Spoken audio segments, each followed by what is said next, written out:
মোহর দিতে বাধ্য। যদি শেষ পর্যন্ত তুমিও না দাও তোমার বাপের মোহর, তাহলে বিচারের মাঠে তোমার মা তোমার বাপের নেকি নিয়ে নেবে। আল্লাহ বলছেন টাকা দিয়ে বিবাহ করো, আর তোমরা, এটা বগুড়া, তো বগুড়া, জয়পুরহাট, লালমনিরহাট, নীলফামারী, কুড়িগ্রাম, পঞ্চগড়, ঠাকুরগাঁ, জয়পুরহাট, এইসব ডিস্ট্রিক্টের মানুষ প্রায় বেশিরভাগই আমার জানা অনুপাতে শ্বশুরের কাছে টাকা নেই, যৌতুক। তা আল্লাহ বলছেন যে টাকা দিয়ে বিবাহ করো, মানে মোহর দিয়ে। সেখানে টাকা নিয়ে বিবাহ করা একেবারেই হারাম, টোটালি হারাম, সম্পূর্ণরূপে হারাম। যে বাক্যটা আপনার খুব ভালোভাবে জানা আছে যে আব্দুর রাজ্জাক সাহেব বলেছেন, ভিক্ষা করা টাকা দিয়ে চাউল কিনে ভাত খেয়ে ইবাদত কবুল হবে, কিন্তু যৌতুকের টাকা দিয়ে শ্বশুরের কাছ থেকে টাকা নিয়ে ওই টাকা দিয়ে চাউল কিনে ভাত খেয়ে ইবাদত কবুল হবে না। এই ফতোয়া উল্টে ধরার কোনো পথ নেই, এভাবেই থাকবে কিয়ামত পর্যন্ত। শ্বশুরের কাছে টাকা নেওয়ার কোনো পথ নেই। আর কোরআন হাদিস চিন্তা ভাবনা করে বুঝা যায় না যে বিবাহতে মেয়ের বাপের 2-1 টাকা খরচ হবে, এটা বোঝা যায় না। 2-1 টাকা খরচের কোনো পথ দেখা যায় না। তো আমরা আজকে প্রথম অংশের আলোচনা তেমন নয়, এতটুক যে বিবাহ করো, মেয়ের বাপ গার্জেনকে বলে কোর্টের বিবাহ বাতিল। তারপরে কোর্টে যদি বিবাহ হয় তাহলে বিবাহ আরেকদিন তার বাপের উপস্থিতিতে 2 জন সাক্ষী দিয়ে বিবাহ পড়াতেই হবে, কোনো পথ নেই। সবাই মিলে মেয়ে দেখতে যাওয়া নাজায়েজ, হারাম। বিবাহ নির্ধারণ হওয়ার পরে থোবড়া বা মেয়েদের গীত গাওয়া বা হলুদ মাখা জায়েজ, তবে এইভাবে নয়। আর হলুদ মাখার কোনো বিধান কোরআন হাদিসে নেই, তো হলুদ মাখা হারামও নয়। হলুদ মাখতে পারে কেউ, কিন্তু হলুদ তার ভাবেই মাখাবে এটা হতে পারে না।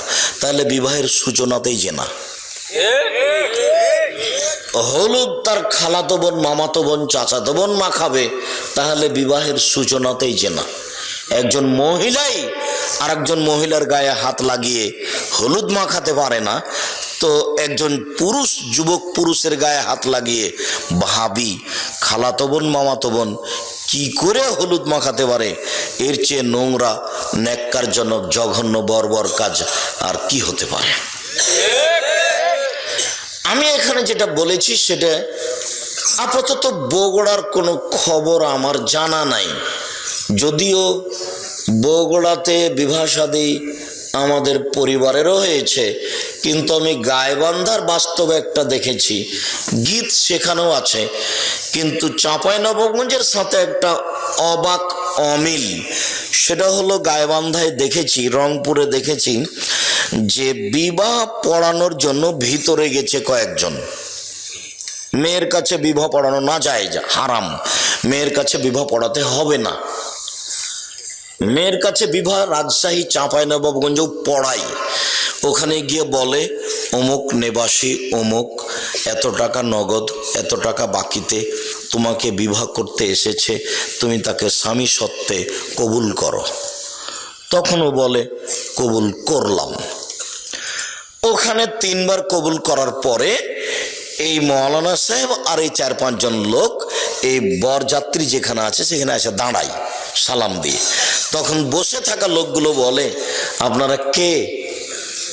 তখন ওরা বলে যে আমরা এই বিবাহের উকিল। তখন বসে থাকা লোকগুলি বলে যে মেয়ে কি কবুল করেছে? তখন দাঁড়িয়ে থাকা লোকগুলি বলে কবুল করেছে। তখন বসে থাকা লোকগুলি বলে যে তাহলে বসেন। তখন তারা বসে, মনে হচ্ছে পাগলামি কারবার। হিন্দুদের কলার গাছের চতুর্দিকে ঘোরা, বিবাহের সময় হিন্দুদের কলার গাছের চতুর্দিকে ঘুরে, ঠিক এরকমই মনে হচ্ছে। মানে ধর্ম এরকম এটা হয় কি করে? ইসলাম ধর্মের একটা দাম আছে, তার কাজকর্মের একটা মূল্যায়ন আছে। যে হোমসিকেলি বোকার মতো এতগুলি মানুষ ওখানে যাবে মেয়ের কাছে বিবাহ পড়াবে, আবার এখানে দাঁড়িয়ে থাকবে মূর্তির মতো, তারপর ওরা বলবে যে কবুল করেছে, তারপরে হ্যাঁ, তারপর বসতে বলবে, তারপর বসবে। এসব নোংরা কাজ ইসলামে হতে পারে না। মেয়ের কাছে কোনো কথা নেই, মেয়ের বাপই ছেলের সামনে বসে থাকবে, আগে খুতবা হবে, তখন মেয়ের বাপ বলবে আমার মেয়ে খালেদা এত নগদ এত বাকিতে তোমার সাথে বিবাহ বন্ধনে আবদ্ধ হতে রাজি, তুমি তাকে স্ত্রী হিসেবে কবুল করো। তখনও বলবে কবুল করলাম, বা কাবিল তো, বুখারী মুসলিমের হাদিসে এসেছে, বলবে কাবিল তো, এটা আরবি শব্দ, মানে আমি গ্রহণ করলাম, কবুল করলাম। গুরুত্বপূর্ণ কথা হিসাবে 3 বার বলা যায়। আল্লাহ রাসূল সাল্লাল্লাহু আলাইহি সাল্লাম গুরুত্বপূর্ণ কথা 3 বার বলতেন। বিবাহটা 3 বারই পড়াতে হবে এই কথা নয়, একবার বললেও হবে, কিন্তু গুরুত্বপূর্ণ কথা হিসাবে 3 বার বলা যায়। যখন কথাটা শেষ হয়ে যাবে তখন উপস্থিত বৈঠকের লোকেরা বা ইমাম সাহেব বা মেয়ের বাপ বলবেন বারাকাল্লাহু লাকা ওয়া আলাইকা ওয়া জামা বাইনাকুমা ফি খাইরিন, আল্লাহ তোমাকে বরকত দান করুক, তোমাদের দুইজনকে বরকত দান করুক, তোমাদের মাঝে তোমাদের দুইজনকে আল্লাহ কল্যাণের উপরে একত্রিত করুক, তোমাদের দাম্পত্য জীবন সুখী হোক। এইটা হলো দোয়া বিবাহের বৈঠক শেষে। কিন্তু হুজুরের না জানার কারণে হুজুর এখন একটা লম্বা দোয়া মেরে দেবে। তারপরে যে বিবাহ পড়াতে এসেছে ও নিবে কিছু টাকা, যে লিখতে এসেছে ও নিবে কিছু টাকা, সবারটাই হচ্ছে মুহাম্মদ সাল্লাল্লাহু আলাইহি সাল্লামেরটা কেউ করে না একটু, ওটার সাথে কারো সম্পর্ক নাই, ওভাবে সাড়া দিতে হবে না। যেহেতু আমি ওভাবে সাড়া পছন্দ করি না, আপনারা এক খেয়ালে চেয়ে থাকেন, আমার কথাটা ধরে রাখেন, আমি খুশি হব আলহামদুলিল্লাহ। আমল করা তো আর সবার হাতে নয়, সবাই তো আমল করবে না, উপর থেকে যেটা ফায়সালা হবে সেটা। তবে আপনারা চেষ্টা করেন আমল করার, জোর করে কেউ কিছু করতে পারবে না। আল্লাহর নবীর চাচা আবু তালেবের মরণের সময় চলে এসেছে, তা আল্লাহর নবীও ঢুকেছেন ওখানে, আরো মুশরিকরা ওখানে আছে 2-3 জন। তখন আল্লাহর নবী বলছেন চাচা আপনি লা ইলাহা ইল্লাল্লাহ বলেন, বাকিটুকু আমি দেখে নিব। লা ইলাহা ইল্লাল্লাহ শুধু এই বাক্য কিন্তু অনেক দাম। লা ইলাহা ইল্লাল্লাহ মুহাম্মদ রাসূলুল্লাহ এখানে যোগ হবে না। একটু আগে যে আপনারা বললেন শেষ বাক্যে যে আপনারা বলুন লা ইলাহা ইল্লাল্লাহ, শেষে যোগ হয়ে গেছে মুহাম্মদ রাসূলুল্লাহ, ওই অংশ জিকিরে যোগ হবে না। এমনি তো সবাকে নিয়ে জোরে জিকির করাই না যায়, জোরে জিকির করার প্রমাণের কোনো পথ নেই। তো সবাই যে দেখছি যে মোবাইলে দেখছি খালি চিল্লাচিল্লি করে জিকির করে লাফ দিয়ে বাঁশের উপরে উঠে যাচ্ছে। এখন করছে তো কি করবেন, এখন তো আমাদের তো কিছু করার নেই। সাহাবী রাসূলের সামনে একটু খালি জোর করে বলেছেন সুবহানাল্লাহ আলহামদুলিল্লাহ আল্লাহু আকবার, তখন আল্লাহ রাসূল বলছেন ইরবা আলা আনফুসিকুম, চুপে চুপে জিকির করো, ইন্নাকুম লা তাদুনা সামাল্লাহ গায়েব, তোমরা যাকে ডাকছো ও বধির নয়, তোমরা যাকে ডাকছো ও অন্ধ নয়, ইন্নাকুম তাদুনা সামিয়াম বাসীরা, তোমরা যাকে ডাকছো সব কিছু শোনে, তোমরা যাকে ডাকছো সব কিছু দেখে। অতএব চিল্লাচিল্লি কেন, চিল্লাচিল্লি কেন? চিল্লাচিল্লির একটা করতে গিয়ে ইহরাম বেঁধে জিকির করা, সেইটা জোরে অনুমতি দিয়েছে। ওখানে আল্লাহ নবী বলছেন ফাতানি জিবরাইল, এখনই জিবরাইল আমার কাছে আসলেন, ও আমারানি, জিবরাইল আমাকে আদেশ করলেন যে আনামরাকুম, আমি তোমাদেরকে বলে দিব, আনতার ফাসা, তখন তোমরা একবারে চিল্লিয়ে বলবে বিল ইহরামে আর তালবিয়া, ইহরাম বাঁধা শব্দটা আর তালবিয়া পড়া শব্দটা একবারে চিল্লা চিল্লি করে বলবে লাব্বাইক উমরাতান, আমি উমরার জন্য উপস্থিত, লাব্বাইক আল্লাহুম্মা লাব্বাইক, লাব্বাইক লা শারীকা লাক, লাব্বাইক ইন্নাল হামদা ওয়া নি'মাতা লাক ওয়াল মুলক লা শারীকা লাক, লাব্বাইক আল্লাহুম্মা লাব্বাইক, লাব্বাইক লা শারীকা লাক, লাব্বাইক ইন্নাল হামদা ওয়া নি'মাতা লাক ওয়াল মুলক লা শারীকা লাক। একবারে সৌদি আরব পাহাড় ফাটিয়ে দিতে হবে, চিল্লে বলতে হবে। একথা জিবরাইল বলছেন, এসে আমাদের নবীকে, আমাদের নবী সবাইকে বলছেন। আর এখানে সাহাবীগণ একটু জোরে জিকির করেছে, তখন এবার ধমকে থাক, তোমরা যাকে ডাকছো কি বধির নাকি, তোমরা যাকে ডাকছো কি অন্ধ নাকি, এভাবে চিৎকার করছো কেন? সেই জায়গায় এভাবে বলে নিচ্ছে, কিছু করার আছে? কেউ তো দেখে না যে আসলে ধর্ম কি। যেহেতু না দেখেও চলছে, প্রয়োজন তো নেই। কঠোরভাবে যদি আপনারা ধরতেন তাহলে এখানে হতো, তা আপনাদের তো জিম্মেদারি আগে। আপনাদেরকে আল্লাহ বলছেন যে ফাসআলু আহলা যিকরি ইন কুনতুম লা তা'লামুন বিল বাইয়িনাতি ওয়াজ জুবুর। হে দুনিয়ার অজানা মানুষ, তোমরা জানা মানুষের নিকটে যাও না প্রমাণ সহকারে। এটা আপনাদের জিম্মেদারি। আব্দুর রাজ্জাক সাহেবকে দাওয়াত দেওয়ার আগে জানতে হবে যে ইনি কোরআন হাদিস জানেন কিনা। এটা 5 জনকে জিজ্ঞাসা করতে হবে, জানেন খুব, এটা বুঝে নিলাম। তারপরে যেটুকু বলেছেন সেটুকু প্রমাণ ছাড়াই কি বললেন এটুকু দেখতে হবে। প্রমাণ ছাড়া ধর্মে কোনো কথা চলে না। ইসলাম ধর্ম এমন একটা ধর্ম যে নগদ, বাকি কিছু নেই, গোপন দিয়ে কিছু চলে না। নগদ 30 পারা কোরআন, 90 পারা নয়, 60 পারা নয়, কিছুই না, এবারে নগদ, একবারে সব নগদ, কোনো জায়গা বাকি নেই। এমন কোন ফতোয়া নেই ধর্মে যেটা কোরআন এবং সহিহ হাদিস অনুপাতে দেওয়া যাবে না। আমি একটা বক্তব্যে কুষ্টিয়াতে বলেছিলাম যে আমি দীর্ঘ সময় ধরে কলমে ফতোয়া লিখছি। আমি নিজে কলমে ফতোয়া লিখি প্রায় 20 বছর থেকে। এই ঘটনা অনুমান 10 বছর আগে হতে পারে। তাই আমি বলেছিলাম যে যে কোনো ফতোয়া কোরআন এবং সহিহ হাদিস দিয়ে দেওয়া যাবে, কোনো ইজমা কিয়াসের আশ্রয় না নিয়েই চলবে। এ কথা যখন বললাম তখন লাফ দিয়ে একটা সামনে থেকে লোক দাঁড়িয়ে বলল যে আপনি ফতোয়া দেন তো দেখি। 2টা মেয়ে একসাথে জমা ধরে আছে, 2টাই মেয়ে, পূর্ণ যুবতী, দেখতে সুন্দরী, পেশাব পায়খানা একসাথে হয়, অঙ্গ প্রত্যঙ্গ ভিন্ন ভিন্ন, কিন্তু গাটা গায়ের সাথে লাদানা, লালেহার লাদানের মতো। মনে পড়ে কি আপনাদের? এইরকম 2টা মেয়ে। তো এখন এদের বিবাহের সময় এসেছে, বলেন বিবাহ কিভাবে দিতে হবে? ও আমাকে আটকাচ্ছে। কথা বুঝতে পারলেন না? তখন আমি বললাম যে আপনার জিজ্ঞাসাটাতে আমার একটা কথা মনে পড়ে গেল। সেটা হচ্ছে ওই অনেকদিন আগের কথা, ক্লাস 3 বইয়ে ছিল। ক্লাস 3 বইয়ে কি ছিল? মোল্লা দোপেজি, বাদশা বলছে, মোল্লা দোপেজি জি জাহাপনা, আকাশের দিকে লক্ষ্য করুন তো। করলাম জাহাপনা। কিছু দেখলেন কি? না তেমন তো কিছু দেখিনি। 2টা কাক উড়ে গেল, দেখেননি? হ্যাঁ তা তো দেখলাম। এইবার বলেন এদেশে কতটি কাক আছে? 9,09,999। যদি কম হয় তাহলে বেড়াতে গেছে, আর যদি বেশি হয় বেড়াতে এসেছে। মাপে তো আর হিসাব করেনি পৃথিবীতে। আচ্ছা ঠিক ঠিক ঠিক ঠিক। আচ্ছা মোল্লা দোপেজি, ওইটা কি? ওইটা চৌবাচ্চা জাহাপনা। বলতে পারো তুমি চৌবাচ্চায় কত পেয়ালা পানি আছে? যদি বলতে না পারো তাহলে তোমার গর্দান যাবে।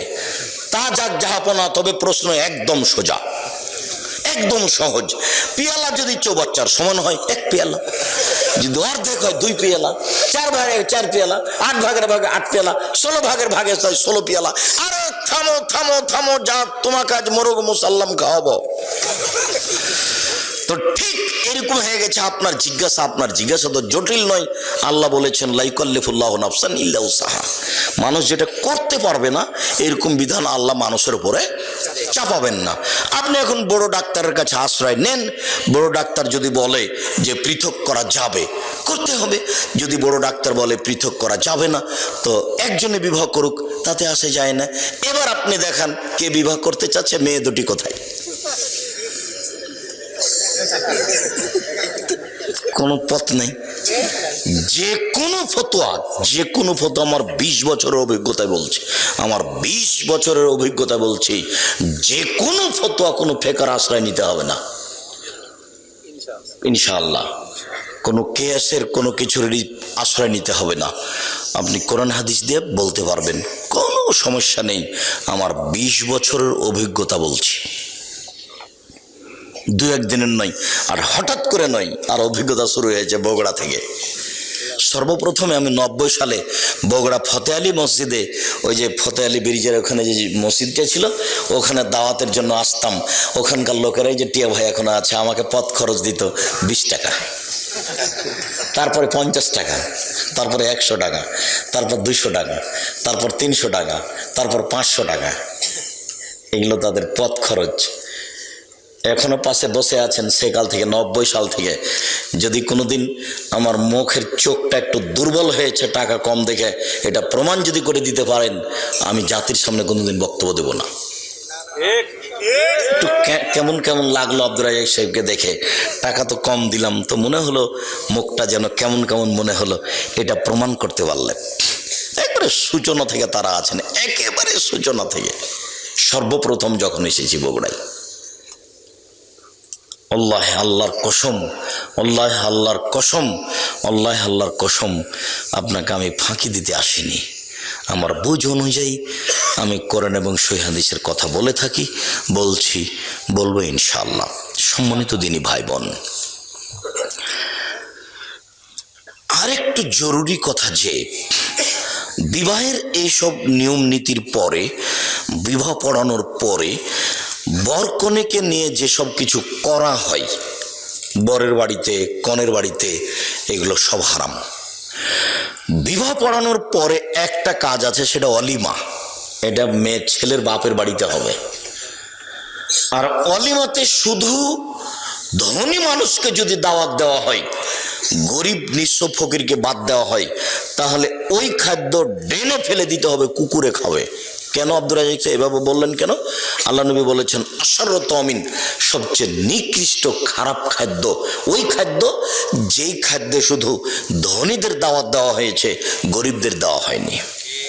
তাহলে এবার যে কয়েক দেগ ভাত রান্না করা হয়েছে গরুর গোস্ত দিয়ে, এই ভাতটা এখন কেমন ভাত বলেন তো দেখি? সবচেয়ে খারাপ, সবচেয়ে নিকৃষ্ট। এ কথা আমি বলিনি, এ কথা মুহাম্মদ সাল্লাল্লাহু আলাইহি ওয়াসাল্লাম বলেছেন। দেখকে একবার উল্টিয়ে ফেলে দিতে হবে ট্রেনে, কুকুরে খাবে ভাত, মানুষ খাবে না। কেন? এতে কাকে দাওয়াত দেওয়া হয়েছে? শুধু চিনে চিনে ধনীকে দাওয়াত দেওয়া হয়েছে। অতএব এ খাদ্য হারাম, এ কথা আমি বলিনি, এ কথা মুহাম্মদ সাল্লাল্লাহু আলাইহি ওয়াসাল্লাম বলেছেন। আর দুয়াটার ওখানে আছে বরকত। বরকনের ভিতরে বরকত কি আছে? বরকতের কথাটা আপনাকে মাঝে মধ্যেই বলে থাকি। এই জন্যই বলে থাকি যে আপনার স্ত্রী, আপনার মা, দুইজনই সংসার পরিচালনা বুঝে না। ভাতে চাউল দিতে গিয়ে 2টা চাউল পড়ে গেছে, সেটা তুলে যে পাতিলে দিতে হবে সেটা তার বিবেচনাতে নেই। বাড়ির বরকত বুঝে না। দেখেন তো, বরকত যেভাবে আল্লাহ রাসূল বলছেন, মানুষের মধ্যে বরকত আছে, টেবিলটার মধ্যে বরকত আছে, এই বোতলটার পানিটার মধ্যে বরকত আছে। কিভাবে এগুলো আব্দুর রাজ্জাক সাহেব? টেবিলের বরকত বুঝতে পারলেন না? আজকে সন্ধ্যার সময় টেবিলটা করা হয়েছে, এমন এক জায়গাতে ঘরে রেখেছেন যে উপর থেকে বস্তা পড়ে টেবিলটা ভেঙে গেল, একদিনই শেষ। আর একটা টেবিল আপনাদের বাড়িতে আছে, আপনার দাদার করা, এখনো আছে। তার মানে ওই টেবিলটাতে বরকত আছে, এটাতে বরকত নেই। আল্লাহ রাসূলের সামনে যখন কোনো নতুন ফল দেওয়া হতো, তখন তিনি বলতেন, আল্লাহুম্মা বারিক লানা ফি সামারিনা ওয়া সায়না ওয়া মুদ্দিনা ওয়া শাহরিনা। আল্লাহ তুমি আমাদের ফলে বরকত দাও, আমাদের শহরে বরকত দাও, আমাদের ওজনে বরকত দাও, আমাদের জিনিসপাতিতে বরকত দাও। রুজি ভিন্ন জিনিস, বরকত ভিন্ন জিনিস। রুজি ভিন্ন জিনিস, বরকত ভিন্ন জিনিস। খুতবা শেষে বিবাহ পড়ানোর পরে প্রথম বাক্যটাই বললেন, আল্লাহুম্মা বারিক বারাকাল্লাহু লাকা ওয়া আলাইকুমা। আল্লাহ বরকত তোমাকে দেখ, তোমাদের দুইজনকে দেখ, আর তোমাদের দুইজনকে আল্লাহ কল্যাণের উপরে একত্রিত করুক। ধর্মের সাথে কারো ভালো সম্পর্ক নেই, কেননা ধর্ম কেউ বুঝে না। যারা প্রচার করছে তারাও বুঝে না, যারা বলছে তারাও বুঝে না। এখানে যিনি, ওনার নাম কি, কাজীর খাতাতে 4 জন সাক্ষী লাগবে। এই খাতা ফেলে দিতে হবে, এই খাতা চলবে না। বিবাহের জন্য 4 জন সাক্ষী লাগে না, কয়জন লাগে? 2 জন। এখানে আবার ভাগ করে নিয়েছে, মেয়ের পক্ষ থেকে 2 জন, ছেলের পক্ষ থেকে 2 জন। তার মানে সূচনাতে গন্ডগোল। আল্লাহর নবী এ কথা বলেননি। আল্লাহ নবী মুহাম্মদ সাল্লাল্লাহু আলাইহি ওয়াসাল্লাম বলেছেন যে একটা বিবাহ জায়েজ হওয়ার জন্য কয়জন সাক্ষী লাগে? দুইজন। ও পুরুষের পক্ষে না মহিলার পক্ষে, এই কথা তিনি বলেননি। তিনি বলেছেন লা নিকাহা ইল্লা বিশাহিদাইনি, দুইজন সাক্ষী ছাড়া বিবাহ হয় না। ওয়ালা নিকাহা ইল্লা বিওয়ালিন, অভিভাবক ছাড়া বিবাহ হয় না। দুইজন সাক্ষী ছাড়া বিবাহ হয় না, একজন অভিভাবক ছাড়া বিবাহ হয় না। উকিল বাপ হারাম। নোয়াখালী, কুমিল্লা, পটুয়াখালী, সিলেট, চট্টগ্রাম ওইসব ডিস্ট্রিক্টে উকিল বাপই বাপ, ওর সাথে মরা পর্যন্ত জামাই মেয়ে সম্পর্ক রাখে। উকিল বাপকে ডেকে নিয়ে আসে, দাওয়াত খায়। যতদিন পর্যন্ত উকিল বাপ বেঁচে আছে ততদিন পর্যন্ত নিজের বাপের চেয়ে দামি মানুষ কে? উকিল বাপ। কথা বুঝতে পারলেন না মনে হয়? উকিল বাপ ধর্ম বাপ নয়। বিবাহের দিন যাকে উকিল করা হয় গার্জেন হিসেবে, জি, উকিল বাপই হারাম। বাপ বেঁচে থাকাকালীন উকিল বাপ চলবে না, বাপই তো উকিল।